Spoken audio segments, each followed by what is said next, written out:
తాకట్లో ఉన్న బంగారాన్ని విడిపించి ఆ రోజున మార్కెట్ ధర కట్టి మిగిలిన డబ్బును మీకు అందిస్తుంది కొమ్మూరి గోల్డ్.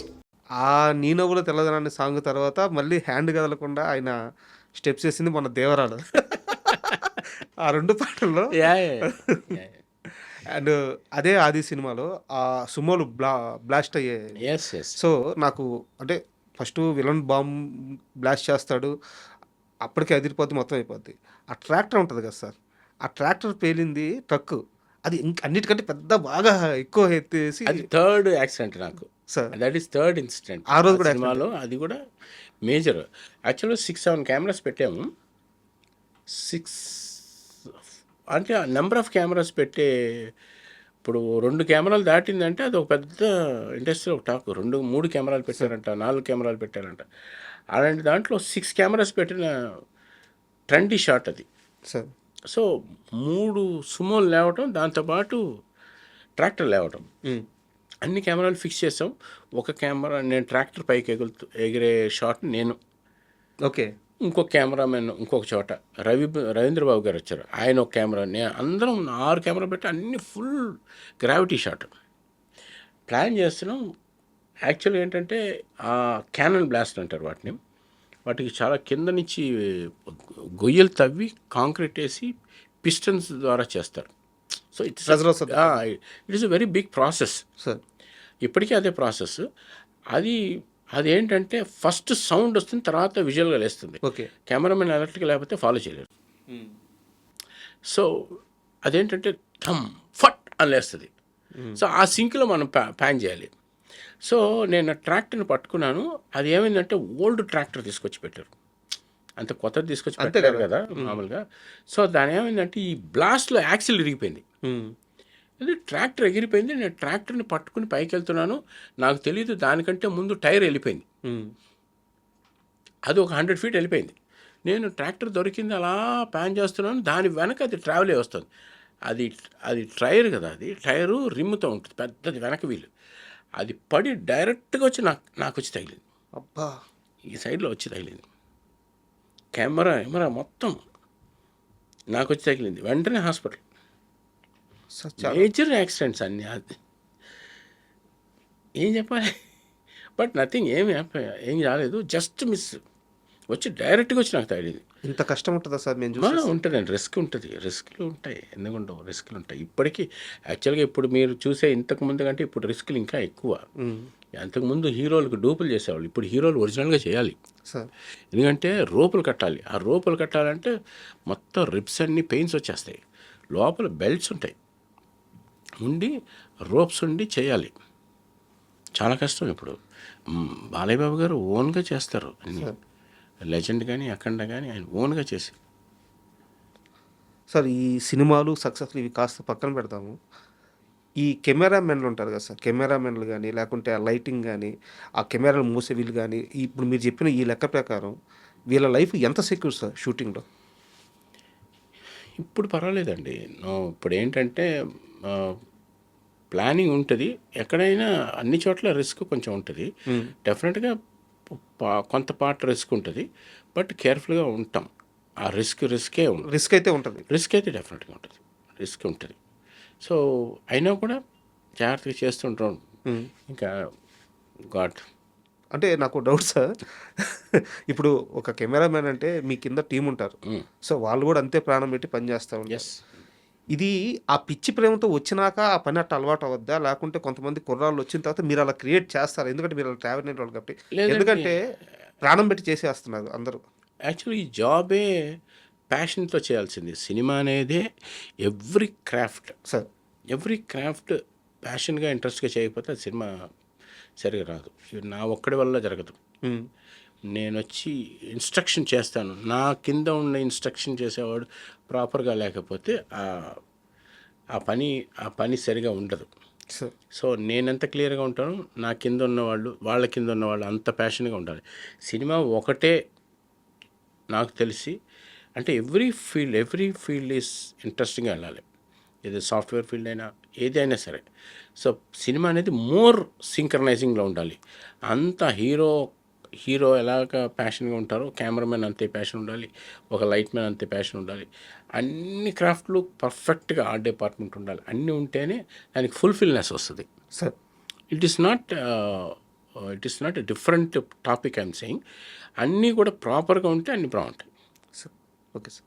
అండ్ నాకు ఇంకో డౌట్ వచ్చేసి, కృష్ణవంశీ గారితో అంత అసోసియేషన్ వచ్చిన తరువాత మీరు ఎందుకు ఈ వర్మ గారి స్కూల్లో ఎప్పుడు పడలేదు? వర్మ గారి స్కూల్కి పడలేదంటే అది నా జర్నీ వేరేలాగా ఉండేది. అంటే నేను డిఫరెంట్ డైరెక్టర్స్తో చేయటం, కొత్త డైరెక్టర్స్ తోటి ఎక్కువ చేయటం. చాలామంది అడిగారు, ఒక సినిమాతో చేసిన డైరెక్టర్తో ఇంకో సినిమా చేయలేదు ఏంటని.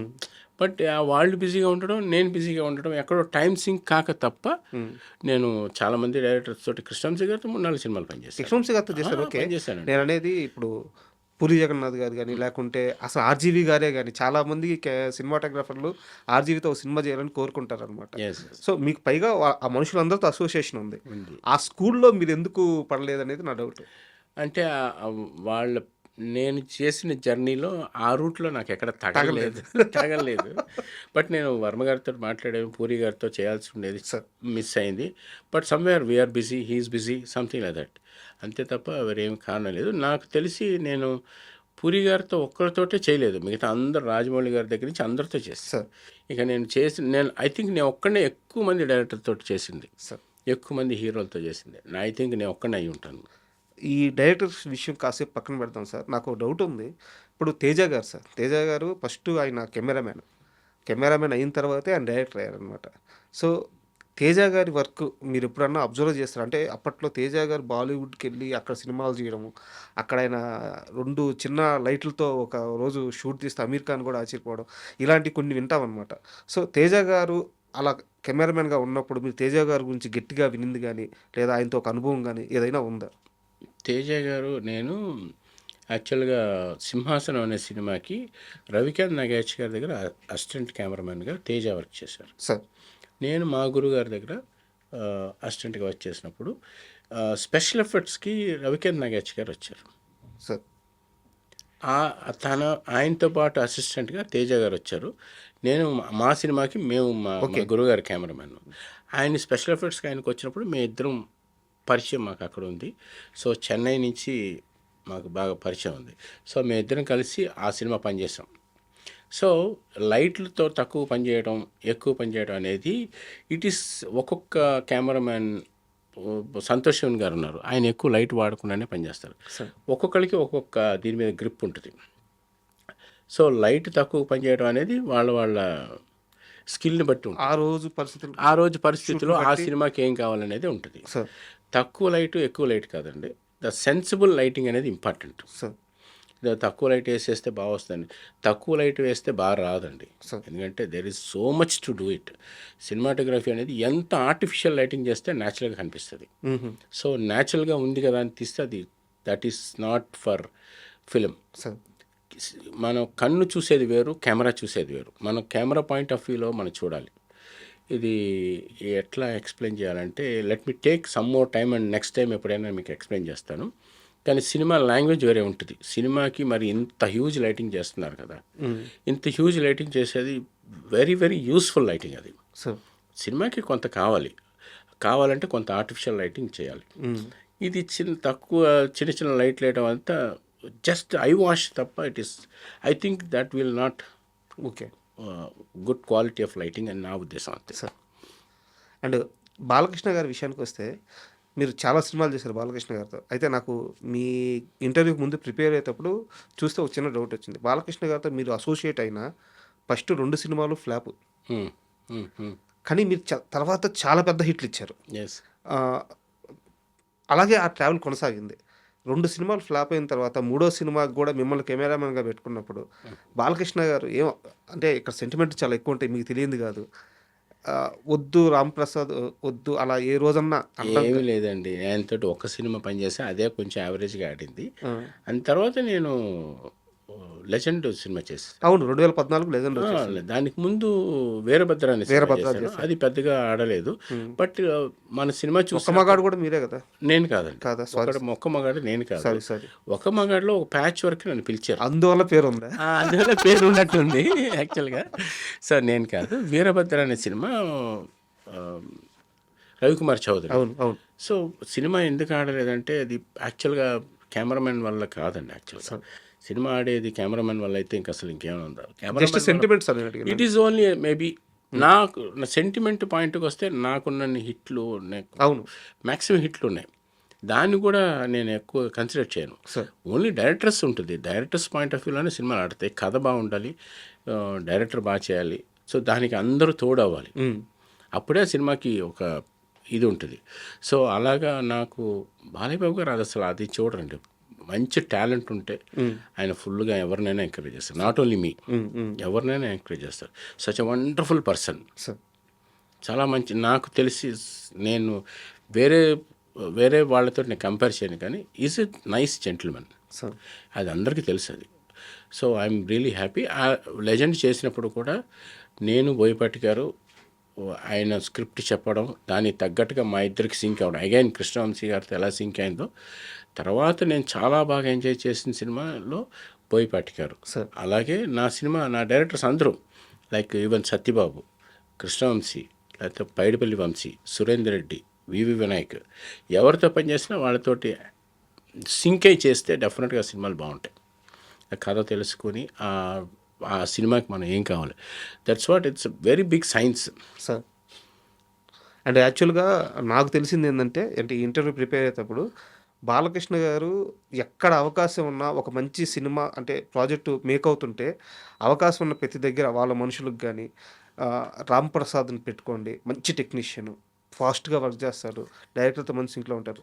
చాలాసార్లు మీ పేరు అంటే ఆయన సినిమా అవకాశం ఇప్పించడం కాదు కానీ మీ గురించి గొప్పగా చెప్పడం బాలకృష్ణ గారు ఆయన నోడితో ఆయన చాలాసార్లు చెప్పారంట. మీ దాకా వచ్చింది అది? యా వచ్చింది. ఇట్స్ నాకు అది బ్లెస్సింగ్ అనే అనుకోవాలి. మా ఇద్దరికి ఉన్న ఒక మంచి సింక్ అండి, బాబుకి నాకు ఉన్న సింక్. ఎందుకంటే నేను క్లియర్గా అర్థం చేసుకుంటాం. అది కెమెరామెన్, డైరెక్టర్ని, హీరోని, ఆ చుట్టుపక్కల ఉన్న వాతావరణాన్ని అర్థం చేసుకుంటూ వెళ్ళగలిగితే ఆ సినిమా చాలా బాగా వస్తుందని నాకు నమ్మకం అండి. ఎందుకంటే మోర్ ఇంటూ కెమెరామెన్కి కెమెరా స్కిల్ ఒకటే కాదు కావాల్సింది, ఐక్యూ ఉండాలి, జనరల్ నాలెడ్జ్ ఉండాలి, మంచి అండర్స్టాండింగ్ ఉండాలి. సో ఆ ఎన్వైర్న్మెంట్ని మనం హ్యాండిల్ చేసే సిచ్యువేషన్ రావాలి. నెక్స్ట్ ఏం జరగబోతుందో కూడా ఒక ఐడియా తెలియాలి.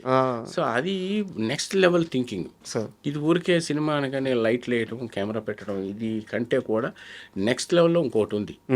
అది తెలుసుకోవాలంటేనే అప్పుడే ఆ సినిమాటోగ్రఫీకి పరిపక్వత వస్తుంది. సార్ దీన్ని చాలా స్ట్రాంగ్గా నమ్ముతాను. అండ్ బోయపాటి గారితో అసోసియేషన్ ఎలా సెట్ అయింది సార్? అంటే వరుసగా సినిమాలు చేస్తున్నారు బోయపాటి గారితో మీరు. నేను మధ్యలో 1-2 సినిమాలు చేయలేదు. నేను లెజెండ్ చేశాను, దాని తర్వాత అఖండ 1, దాని తర్వాత 2. We have very good.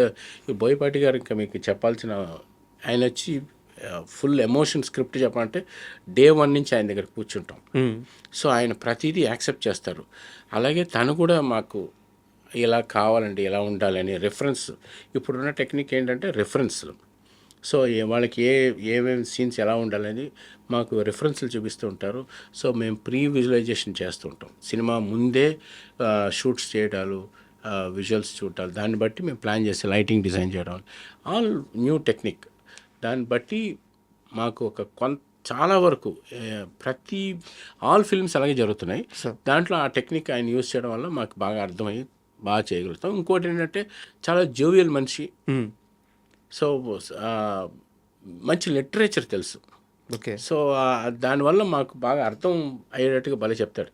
So అది మాకు బాగా అడ్వాంటేజ్. దానివల్ల ప్రతి టెక్నీషియన్ ఆయనతో బాగుంటాడు. సార్